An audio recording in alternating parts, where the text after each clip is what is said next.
누가복음 15장은 특별한 성경에 대한 내용이죠. 비유가 크게 세 가지로 구성되어져 있습니다.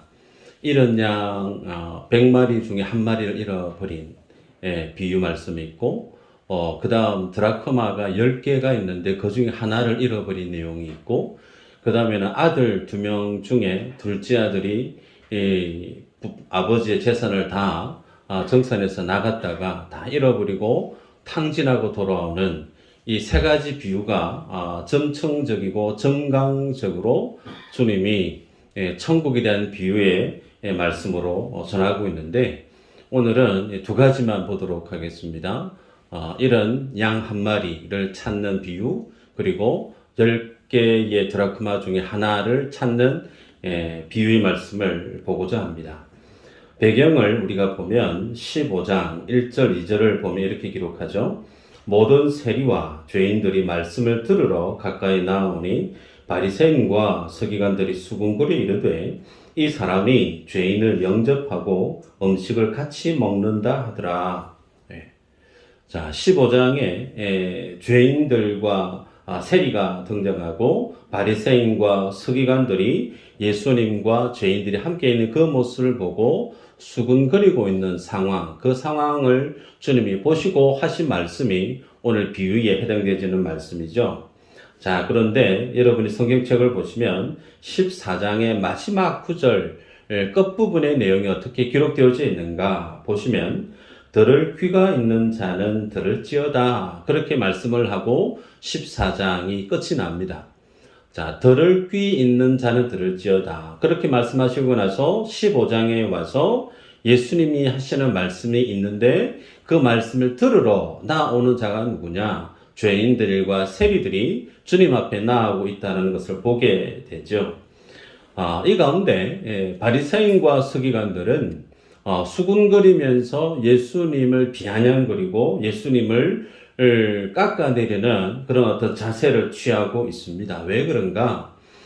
예수님 당시 이 세리들은 로마 정부와 손을 잡았었고, 특히 유대인들에게 과한 혈세를 세금을 거두어 드렸기 때문에 로마 정부 때문에 힘든 것도 있지만, 로마 정부와 손잡고 유대인들에게 과한 세금을 징수하는 세리들의 그 잘못된 모습 때문에 더더욱 힘든 삶을 살았죠. 때문에 일반 유대인들은 세리들을 죄인 중에 죄인으로 치부하고 살았던 그 시대였습니다. 뿐만 아니라 세리들은 이방인들과 함께 접촉을 해서 자신들의 부를 축적해 갔기 때문에 유대인들 입장에서 볼 때 하나님을 모르는 이방인과 교제하는 사람, 그 사람들은 부정한 사람이다, 그렇게 규정되어졌기 때문에 일반 유대인들, 특히 바리새인과 서기관들은 더더욱이 세리와 죄인들을 경멸했고 죄인 중에 죄인으로 그렇게 정죄했었죠. 자, 그런 가운데 예수님이 오늘 본문에 보면 세리와 죄인들과 함께 식탁을 대하는 모습을 보게 되죠.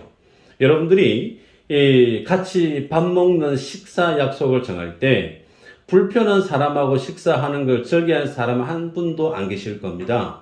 좋아하는 사람, 보고 싶은 사람, 고마운 사람, 꼭 만나야 되는 사람. 그래서 식사하는 그 시간만큼은 어떤 시간인가? 편하고 즐거운 시간이죠.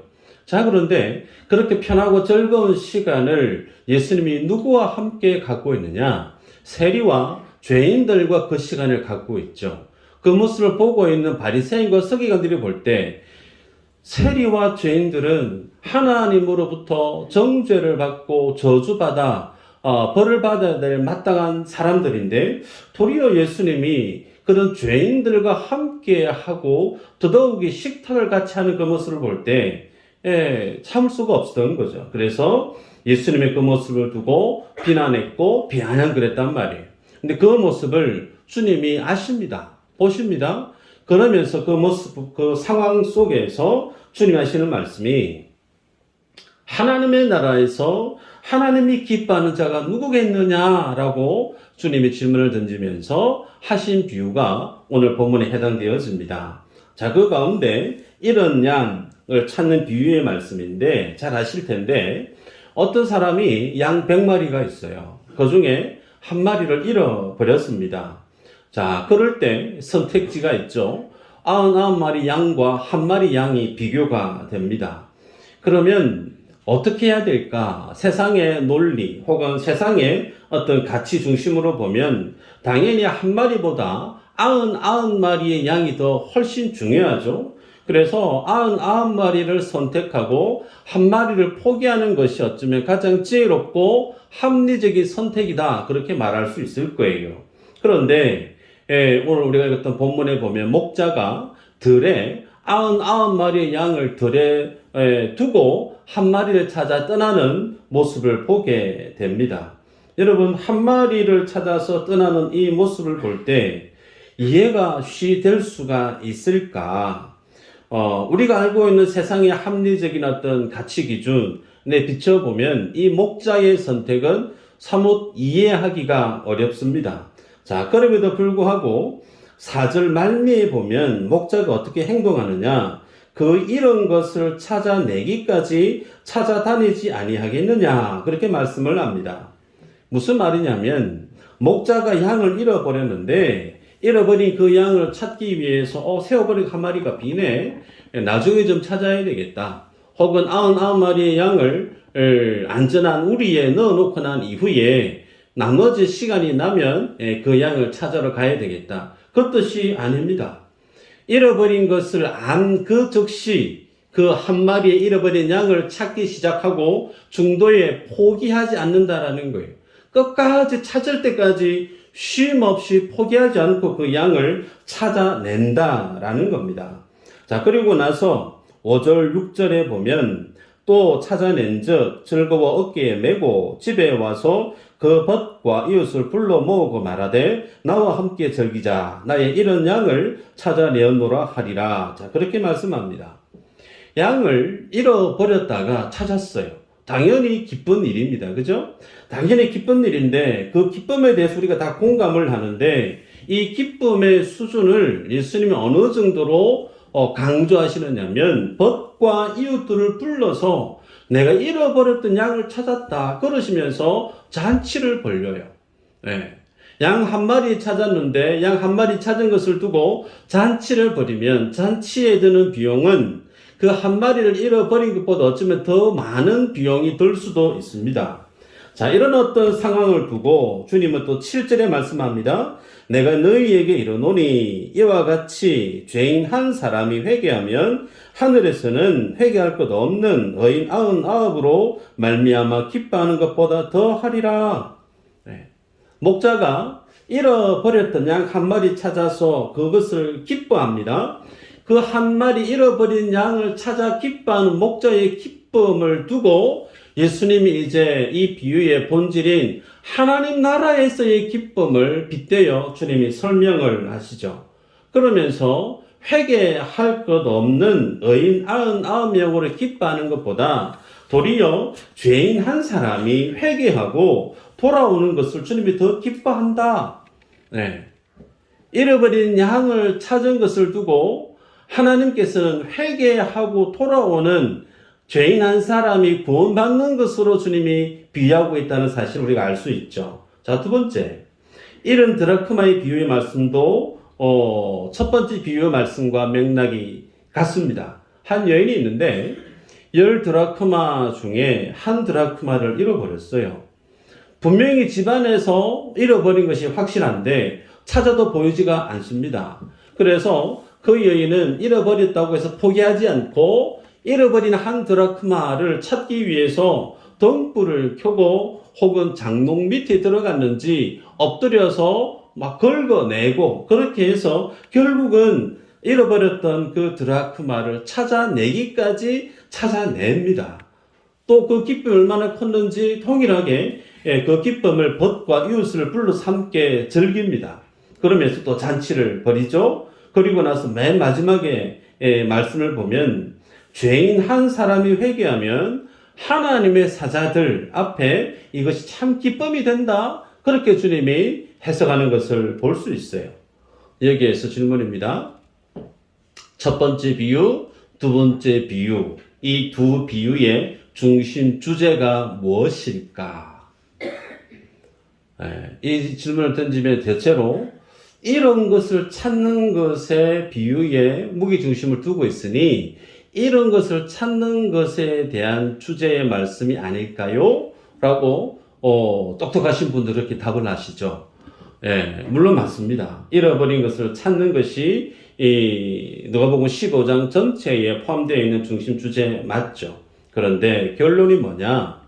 하늘에서의 기쁨을 주님이 설명하기 위해서 이 비유의 말씀을 하시고 있다라는 거예요. 하나님 나라의 기쁨이 뭔지를, 그 하나님 나라의 기쁨의 핵심 가치가 뭐냐면 죄인 한 사람이 회개하고 주님 앞에 돌아오는 것, 그렇게 주님이 설명을 하십니다. 때문에 예수님께서 하나님 나라에서 최고의 기쁨이 뭔가? 그 기쁨은 하나님 이 땅을 바라보실 때 인생들 중에 죄인 한 사람이 예수님께로, 하나님께로 회개하고 돌아오는 것을 하나님이 느끼실 때 최고의 가치다라고 주님이 설명하고 있다라는 겁니다. 자, 이 말씀 앞에, 이 말씀을 지금 누가 듣고 있느냐면 세리와 죄인들이 듣고 있고 바리새인과 서기관들도 예수님의 그 말씀을 듣고 있어요. 성경에 보면 누가복음 18장 11절 12절에 바리새인들이 고백하고 있는 기도 내용이 있죠. 한번 볼까요? 한번 읽어보십시다. 시작. 바리새인은 서서 따로 기도하여 이르되 하나님이여 나는 다른 사람들 곧 호세 우리 간음을 하는 자들과 같지 아니하고 이 죄수와도 같지 아니함을 감사하나이다. 나는 일에 2번씩 금식하고 또 소득의 11조를 드리나이다 하고. 아멘. 바리새인들이 생각할 때 자신들을 하나님이 어떻게 이해하고 바라보고 있느냐? 하나님은 나를 사랑하시고 하나님은 나를 기뻐하시는 분으로 바리새인들은 하나님을 그렇게 인식하고 이해하고 있다는 거예요. 왜 그런가? 우리가 좀 전에 그랬던 말씀을 보니까 기도하는 사람들이 바리새인입니다. 토색하거나 불의하거나 간음하지 않는 정말 나는 경건한 사람이기 때문에 하나님은 나를 기뻐하실 것이다. 나는 세리와 사기꾼 같이 자신의 어떤 직이나 권세를 가지고 다른 사람의 돈을 갈취하는 삶을 내가 살지 않기 때문에 더더욱이 나는 일회에 2번 이상씩 금식 기도도 하고 11조도 주님 앞에 정확하게 구별해서 올려드리는 참 신실한 사람이기 때문에 하나님은 분명히 나를 기뻐하실 분이다. 바리새인들은 그렇게 자기 자신들을 이해하고 바라봤다는 겁니다. 자, 바리새인들이 그렇게 자기 자신들을 하나님 앞에서 이해했다라고 하면, 자, 이 관점을 우리 스스로에게 한번 던져볼까요? 나는 하나님 앞에서 어떻게 인식되어지는 성도라 할 수 있을까? 나는 내 모습을 보고 하나님이 정말 기뻐하시는 분으로 주님이 나를 바라보고 있을까? 아니면 하나님이 나를 바라보실 때 그다지 기뻐하기는 좀 그런 것 같고 많이 걱정스럽고 염려가 되는 사람으로 주님이 나를 바라보고 있지는 않을까? 둘 중에 하나입니다. 여러분은 어느 쪽에 해당되어지는 것 같으세요? 한 분이라도 1번이요 하시는 분 있으면 참 좋을 것 같은데 의외로 많은 분들이 나는 2번인 것 같습니다 라고 얘기하는 분들이 많아요. 하나님 앞에 주님이 나를 기뻐하고 자랑스러워하기보다는 하나님이 나를 바라보실 때 좀 염려가 되고 걱정이 되고 아쉽고 그런 분으로 주님이 나를 바라보지 않을까? 왜 그런 생각을 가지게 될까요?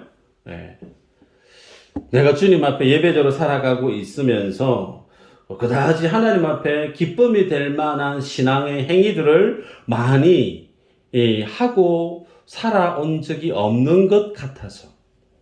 예를 들면 1년 52주 가운데 주일 성수도 제대로 못하는 것 같고 교회 안에 중직자로 임명을 받아서 직분을 가지고 살아가고 있는데 그래도 불구하고 새벽 예배는 특세 기간에 한두 번 정도 교회 참석하지 1년이 가도 새벽 예배 한번 제대로 주님 앞에 열심히 살지 못하는 것 같고 교회 안에 전도나 봉사나 여러 가지 많은 사역이 있는데 거기에 내 일이 너무 바쁘다 보니 교회 사역에 전혀 동참할 수 있는 여건이 못 돼서 헌금 생활도 11조 하기가 너무 빡빡하고 힘들어서 헌금도 그다지 주님 앞에 칼같이 준비된 어떤 모습으로 못하는 것 같고 어느 것 하나 내 모습을 비춰보면 부족한 것이 너무 많아서 그래서 주님이 나를 바라보실 때 조금은 기뻐하기보다는 좀 걱정스럽고 안타까워하시는 시선으로 주님이 나를 바라보지 않을까.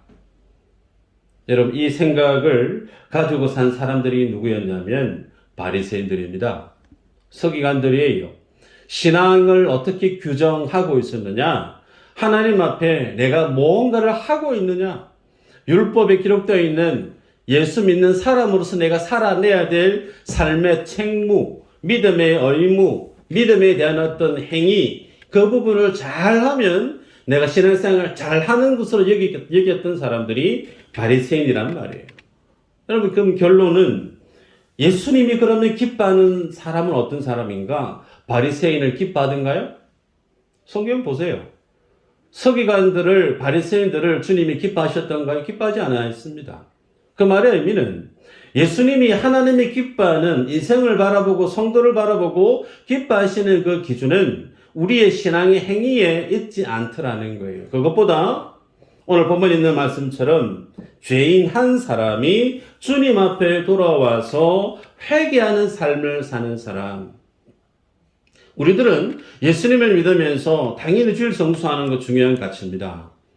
11조뿐만 아니라 봉사하는 것 정말 우리가 열심을 내야 될 믿음의 행위가 맞습니다. 그것이 잘못됐느냐? 아니요. 지극히 당연하고 그 삶을 지향해야 되는 것이 바람직한 믿음의 방향성이죠. 그런데 그런 어떤 신앙의 행위보다 주님이 무엇을 더 가치 있게 여기느냐? 죄인 한 사람이 주님 앞에 돌아와서 회개하는 사람. 그 사실을 주님이 최고로 기뻐한다라고 주님이 비유 가운데 설명하십니다. 자, 그러면 주님이 그렇게 기뻐하신다라고 하는 그 기쁨의 의미를 이제 우리가 알아가 볼까요? 세상의 계산법이나 세상의 가치 기준, 세상의 합리적인 시각에서 비춰보면 양 한 마리를 찾기 위해서 양 99마리를 들에 버려두고 간다? 이것은 우리가 아무리 이해하려고 해도 쉽게 이해하기 어렵습니다. 자, 그러면 그 한 마리를 버렸을까? 포기한 것일까? 그렇지 않다라는 거예요. 이 당시에 양 100마리를 치려고 하면 목자 한 사람이 양 100마리를 다 거느리고 책임을 지는가? 그렇지 아니했습니다. 보조 목자가 있습니다.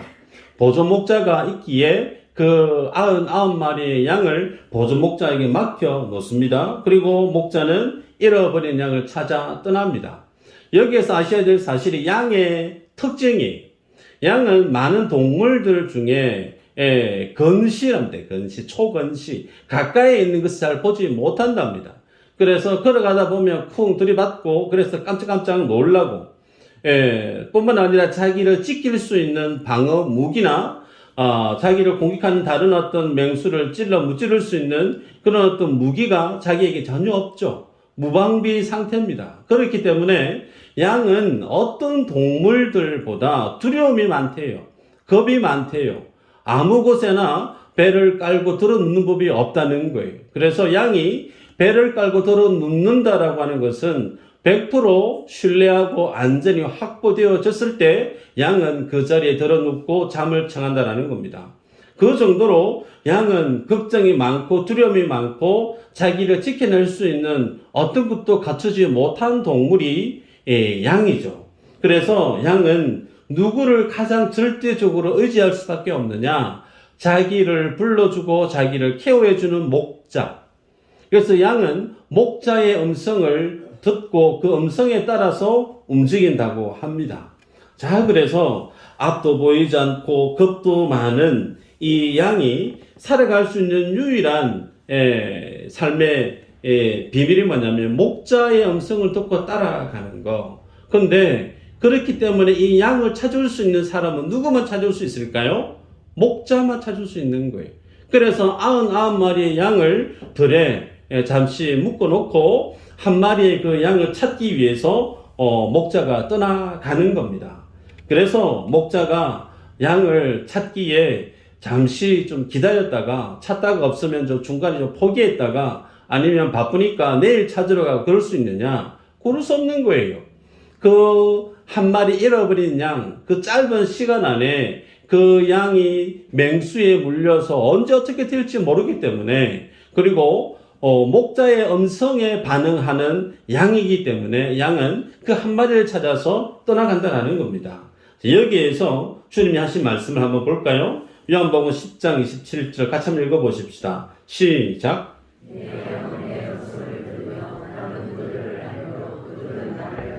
아멘. 내 양은 내 음성을 들으며 나는 그들을 알며 그들은 나를 따르느니라. 그 한 마리 양이 주인을 안다는 거예요. 그래서 그 한 마리를 찾기 위해서 목자는 떠나갑니다. 자, 그런데 여기서 잊지 말아야 될 것이 99머리와 한 마리의 이 비중을 두고 하늘의 가치 기준은 99마리 양이 아니고 한 마리 양에 무게중심을 두고 있다는 사실이죠.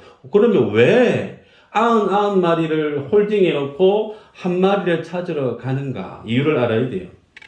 자, 100마리라고 그랬습니다. 성경에서 구속사적인 관점에서의 100이라고 하는 숫자는 중요한 의미를 지니고 있어요. 출애굽기 18장 21절에 보면 1000부장, 100부장, 50부장, 10부장 이렇게 사람을 거느리는 단위를 기록하고 있는데 가장 기본 단위가 10부장이죠. 자, 그리고 난 다음에 100부장이 있는데 100부장은 완전한 책임을 지니고 있는 공동체의 단위, 그래서 완전수에 해당되어지는 개념이 100이라고 하는 숫자가 가지고 있는 의미입니다.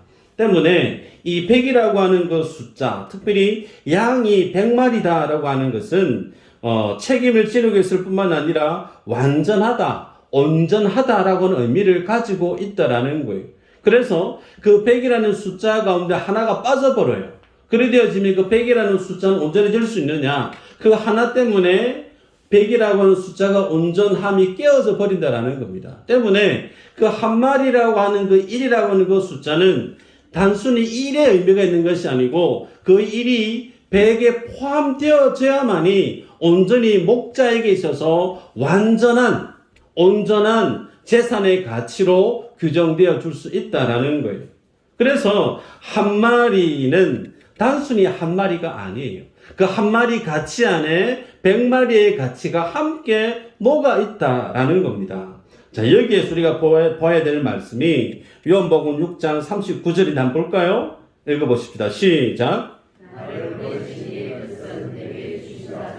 내가 하나도 잃어버리지 아니하고 마지막 날에 다시 살리는 이것이니라. 아멘. 여기에 보면 나를 보내신 이의 뜻이 뭐라고요? 한 마리라도 잃어버리지 아니하는 거. 예를 들어서 99마리 양을 잘 쳤는데 한 마리 잃어버렸다. 한 마리 정도는 괜찮지 않을까요? 그거 아니라는 거예요. 아버지의 뜻은 모든 거, 그 중에 하나라도 잃어버리면 아버지의 뜻은 이루어질 수 없는 거예요. 예수님 이 땅의 공생의 삶을 사셨던 가장 첫 번째 삶의 절대 원칙은 아버지 하나님의 뜻을 이루시는 것. 그 아버지의 뜻이 어디에 있다? 한 마리도 하나도 잃어버리지 않고 마지막 날에 다 구원시켜서 하나님의 생명책에 그 이름을 올려놓는, 이것이 아버지 하나님이 예수님께 맡기신 책무고 사명이었다라는 겁니다. 때문에 양 한 마리의 가치는 단순히 한 마리로 끝나는 것이 아니더라는 겁니다. 자, 이 의미가 드라크마 비유로 넘어가면 더 강조가 돼요.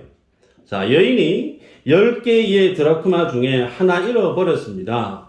그럼 하나 잃어버린 것이 단순히 하나만 잃어버린 것이 아니다라는 거예요. 예수님 시대에 젊은 처녀가 결혼을 하게 돼요. 결혼을 하게 되어지면 자기 신부를 맡게 된 신랑이 그 신부에게 선물로, 사랑의 정표로 10개의 드라크마를 선물로 줍니다. 그러면 그 10개의 드라크마를 실로 꿰는 거죠. 그래서 은화라든지 드라크마라든지 그것을 실로 꿰어서 목에 걸든지 몸에 장식품으로 달고 있는 거예요. 그것을 단다는 의미가 뭐냐면 나는 신랑에게로부터 혼인을 받고 결혼을 예약하고 있는 그런 신부다. 나는 사랑하는 남편이 있다. 그것을 자신의 삶의 모습으로 표현하는 것이 10드라크마를 몸의 장식으로 만들어서 그것을 표현하고 있는 모습. 그것을 세메디라고 하는 건데, 이 세메디라고 하는 이 장신구를 10개가 있어야만이 완전해질 수가 있다는 거예요. 근데 이 세메디라고 하는 장신구 중에 하나를 잃어버렸어요. 한 드라크마를 잃어버렸어요. 그러면 그 세메디라고 하는 남편이, 신랑 될 남편이 나에게 준 그 사랑의 정표를 내가 착용할 수가 있느냐? 착용을 못하는 거예요. 그 착용 못하면 어떻게 될까요? 남편이 나를 사랑해서 사랑의 정표로 준 소위 결혼 반지와 같은 것인데 그걸 착용을 안 하고 있으면 남편이 볼 때 서운한 거예요. 남편이 사랑에 대해서 그 사랑을 표현해야 될 신부의 입장에서는 상당히 큰 신뢰가 된다는 겁니다. 때문에 정상적인 결혼의 기쁨을 누리기 위해서는 이 세메디라고 해당되어지는 이 장신구를 제대로 착용을 하고 신랑을 맞고 결혼 생활을 해야 되는 것이 그 가정의 기쁨이 행복이 보장되어지는데 하나를 잃어버렸다는 거예요. 그래서 그 하나를 찾을 수밖에 없다는 겁니다. 그래서 그것을 찾았을 때 사랑하는 지인들을 불러서 똑같이 잔치를 하게 되어지는 거죠. 자, 여기에서 이제 하늘의 기쁨에 대해서 주님 설명을 하셨죠. 죄인 하나가 주님 앞에 나아오는 것, 그것이 얼마나 기쁜 일이었는지를 주님이 이 비유를 통해서 설명하십니다. 때문에 하나는 단순히 하나가 아니더라. 잃어버린 하나, 있어도 되고 없어도 되는 그런 어떤 수준의 이야기거리가 아니다라는 겁니다. 잃었던 양을 찾는 것, 잃었던 드라크마를 찾는 것, 그것이 찾아야만이 모든 99마리의 양과 10개의 드라크마의 의미의 본질이 완성되어진다라는 거예요. 여러분 여기에서 그러면 잃어버렸던 양, 잃어버렸던 하나의 드라크마, 여기에 해당되어지는 이들이 누굴까? 오늘 본문에서는 세리와 죄인들로 드러납니다. 여러분 우리가 볼 때 양이 목자 말을 듣고 자기 스스로 떠벅떠벅 걸어와서 저를 찾는다고 목자님 참 고생 많으셨죠. 제가 정말 죄송합니다. 그러면서 제가 이제 회개할게요. 그런 내용이 있나요? 드라크마가 스스로 뜨벅뜨벅 불러 나와서 나 찾는다고 주인님 고생 많으셨죠? 내가 주인께 다시 돌아왔습니다. 그런 내용이 있나요? 없습니다. 잃어버린 것이 다예요. 그런데 잃어버렸을 때 목자가 찾아 나섰습니다. 잃어버린 여인이 그 드라크마를 찾아내었다라는 거예요. 그래서 자기의 원래의 자리를 회복시켜 놓았다라는 겁니다. 그런데 그것을 주님은 무엇으로 설명하시느냐면 회개라고 설명하고 있어요. 회개. 그래서 성경이 말씀하는 회개가 어떤 의미인가를 여러분 우리가 확인할 필요가 있습니다. 성경이 말씀하고 있는 회개, 소위 내가 스스로 내 잘못을 알고 스스로 깨달아서 내 잘못을 인정하고 시인하고 그 잘못된 자리에서 돌아서 목자 대신 주인 대신 예수님께로 내가 뚜벅뚜벅 걸어온 사람들이 우리들 중에 한 사람이라도 있는가? No, 없다는 거예요. 성경이 말씀하고 있는 회개는 그 뜻이 아닙니다. 주인이 찾아냈다라는 거예요. 회개할 수 있는 은혜를 주인이 주었다라는 거예요. 말씀을 볼까요? 에스겔서 34장 11절에서 16절 좀 길지만 같이 한번 읽어보십시다. 시작.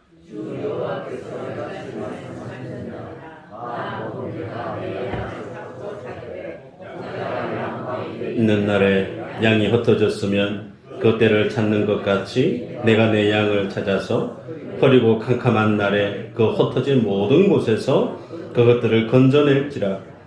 내가 그것들을 만민 가운데에서 끌어내며 여러 백성 가운데에서 모아 그 본토로 데리고 가서 이스라엘 산 위에와 시내가에와 그 땅 모든 거주지에서 먹이되 좋은 꿀을 먹이고 그 우리를 이스라엘 높은 산에 두리니 그것들이 그곳에 있는 좋은 우리에 누워 있으며 이스라엘 산에서 살찐 꿀을 먹으리라.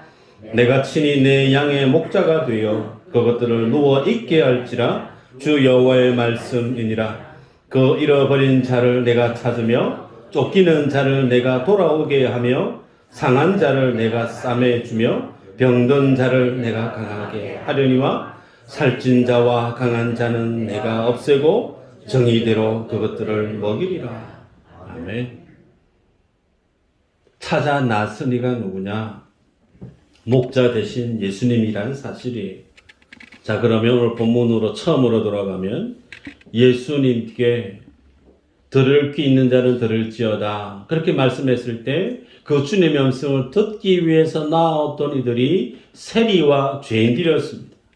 그 세리와 죄인들을 바라보신 주님의 눈에 비친 그들의 모습은 방금 읽었던 본문의 내용을 보면 상한 자요, 병든 자요, 쫓긴 자들이다 그렇습니다.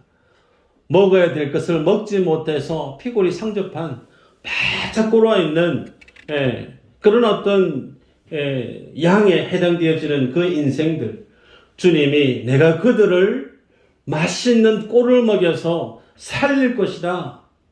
두렵고 어렵고 힘들고 위험해서 바닥에 배불리 들어 누워본 적이 없는 그 양을 내가 그들에게 좋은 꼴을 먹여서 배불러서 행복감에 들어눕는 삶을 내 그들을 만들겠다. 그러면서 내가 목자가 되겠다라고 방금 읽었던 에스겔 34장에서는 지금 그렇게 말씀합니다. 오늘 우리가 읽었던 본문에 주인이 잃어버렸던 그 양을 찾았습니다. 그죠? 그 찾았던 양을 어떻게 데려오죠? 양을 올라타고 이리야 엉덩이 때리면서 옵니까? 아니면 짝대기 들고 오른쪽 가야지 왼쪽 가야지 어깨 엉덩이 치면서 그렇게 옵니까? 그렇지 않습니다. 본문에 보시면 예수님이 목자가 되셔서 잃어버린 그 양을 어깨에 메고 왜요? 왜 어깨에 메죠? 목자를 떠나버렸던 그 양이 그 짧은 시간 동안 목자를 만나는 그 시간 동안 제대로 걸을 수 있는 기력이 없는 굶주리고 헐벗고 배고프고 정상적으로 걸을 수 없는 상처투성이였던 양이었기 때문에 그 양 스스로 걸어갈 수 없는 모습을 주님이 보시고 그 양을 어깨에 덜쳐매고 주님이 아버지 있는 곳으로 데리고 오는 것으로 성경을 통해 우리 보게 됩니다. 자, 그러면 말씀을 맺는데요. 오늘 저와 여러분이 세리와 죄인과 같은 잃어버린 양임을 여러분들이 인정하셔야 된다는 거예요. 누가 잃어버린 양인가? 내가 바로 잃어버렸던 그 양이었음을 여러분들이 고백하실 수 있어야 된다는 거예요. 그래서 잃어버렸던 목자 없이 살았던 하나님 없이 살았던 두려웠던 내 인생에 괴로웠던 내 인생에 어느 것 하나 마음 편히 다리 뻗고 기쁨과 하나님 주시는 위로를 누리지 못하고 산 그 세월 속에 주님이 내 가슴 속에 불쑥 찾아오셔서 아무개야 내가 너를 찾아왔다. 교회 가자. 하나님 주시는 생명을 받아 누린 그 은혜를 우리가 기억한다라고 하면 우리들은 평생토록 주님 앞에 어떤 모습으로 살아갈 수밖에 없느냐? 예수님 생각하면 감사밖에 나오지 않는 거죠. 그런데 내가 예수님께 그렇게 찾아낸 바 된 잃어버렸던 양과 같은 존재임을 나 스스로가 잘 모르는 이들은 예수님에 대해서 감사에 대한 고백이 그다지 농있게 주님 앞에 드려질 수 없다는 겁니다. 도리어 예수 믿으면서 이제 처음에는 예수님 감사했지만 예수 믿은 세월이 나날이 가면 갈수록 예수님이 감사하고 고맙기는 하지만 도리어 이 정도 내가 예수님 믿으면 천국 정도는 내가 이제는 당연히 가야 될 그런 또 수준에 해당되지는 삶이 아닐까. 자기의 삶을 그렇게 이해하는 분이 있을지 모르겠습니다. 신앙생활 나 정도 하면 제대로 하고 있다고 말할 수 있지 않을까. 네, 그러면서 하나님은 나를 바라보실 때 나를 기뻐하시는 분으로 이해하고 그렇게 믿음의 삶을 경주하고 있는 분이 있다라고 하면 여러분 그러한 어떤 신앙의 자세를 누가 가지고 살았느냐? 서두에 말씀드렸던 바리새인들이 서기관들이 그렇게 그 삶을 살았습니다. 아니라는 거예요. 여러분 사도 바울이 구원의 확신이 없어서 내가 복음을 전한 후에 도리어 버림을 받을까? 나는 자기를 쳐서 죽게 복종한다 라고 이야기를 했을까요? 사도 바울이 그의 믿음의 행위가 부족해서 나는 죄인 중에 괴수다. 나의 부족함은 이것이다. 자신의 약함을 구구절절 자랑했던 사도 바울의 그 삶의 신앙의 행위가 우리보다 월등히 낮았기 때문에 그가 그렇게 믿음의 고백을 했을까요? 그거 아니죠. 사도 바울은 예수 그리스도 앞에 자기를 세워볼 때 나는 잃어버림을 당했던 한 마리 양과 같다라는 거예요. 그런 나를 찾아오시기 위해서 하나님의 보좌를 포기하시고 이 땅에서 창조주 되신 구주 되신 주님이 친히 내가 맞아 죽어야 될 그 모든 허물과 하나님의 저주를 친히 다 받으셨던 그 주님의 사랑을 앞에 대면해 보면 그 사랑의 깊이를 그 사랑의 크기를 넓이를 도무지 알 수가 없는 거예요. 그래서 그 사랑에 빠지면 빠질수록 그 주님의 사랑에 감동이 되고 그 사랑에 겨워서 헤어날 수 없어서 나는 더더욱이 날마다 그 주님의 사랑 가운데 서 있는 자신을 발견하기 위해서 끝까지 자신의 믿음의 경주를 달려간 것 아닙니까? 여러분 우리가 예수님 믿고 산 세월이 10수년이 넘어가면 신앙생활에 신앙의 이력이 붙습니다. 무슨 날이 되어지면 무슨 주간이 되어지면 남들 정도 보통 다른 사람들이 하는 어떤 신앙의 어떤 수준만큼 그렇게 믿음의 삶을 살아가면 이 정도는 좀 괜찮은 것 아닌가. 여러분 그거 아니라는 거예요. 주님이 뭘 기뻐한다고요? 회개하는 것. 그 회개할 수 있는 사람은 내가 잃어버린 바 되어진 존재임을 단 한시도 잊지 않는 사람이에요. 그 주님의 은혜가 내게 부어진 것을 단 한 번도 잃어버리지 않는 사람은 그 은혜 앞에 서면 내가 자랑할 것이 별로 없어요. 주님 앞에 회개할 것밖에 없어요. 그 가난한 마음을 들고 주님 앞에 나오는 자신의 독생자 아들을 십자가에 죽게 만들었던 그 하나님의 은혜 외에 자랑한 것이 아무것도 없다고 고백하고 있는 그 사람의 삶의 모습을 하나님은 최고로 기뻐하신다.